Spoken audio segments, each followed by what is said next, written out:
অবশ্যই আপনার জমির সীমানা নির্ধারণ করে এভাবে পিলার স্থাপন করে একদম পুঁতে রাখবেন। ভবিষ্যতে কিন্তু বিডিএর জরিপ সব এলাকায় বাংলাদেশে চলে যাবে, আপনার কিন্তু কাজে দেবে।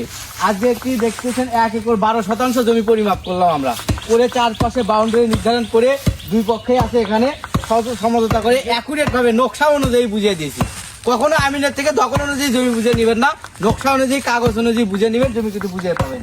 এই সীমানা নির্ধারণ করে দেওয়া হচ্ছে, এপাশে আলাদা পলট, এপাশে আলাদা আলাদা পলট, এখান থেকে ড্রাইভিং চলে যাবে একদম সবাইকে বুঝে দেওয়া হচ্ছে কাগজ অনুযায়ী। কাটে দেন মোটামুটি ঠিক। আচ্ছা ওই কানিতে একটা কাটে দেন, ওই যে কানিত এই দাওয়াত গাড়ি দেবেন। চলুন আগে আসুন। এখানে ছুটো ছিল আরেকটা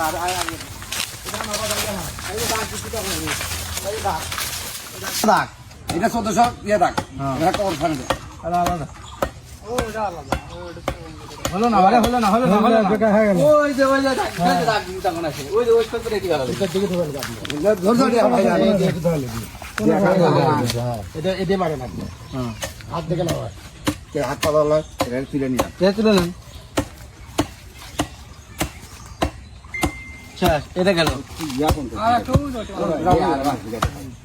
মিঠু ভাই, ওই সীমানা আপনার নাম্বারে হ্যাঁ এটা সিমেন্টের লাগে এই ভালো ফুটো, আপনি মাপ দিতে বলে যান। হ্যাঁ এখানে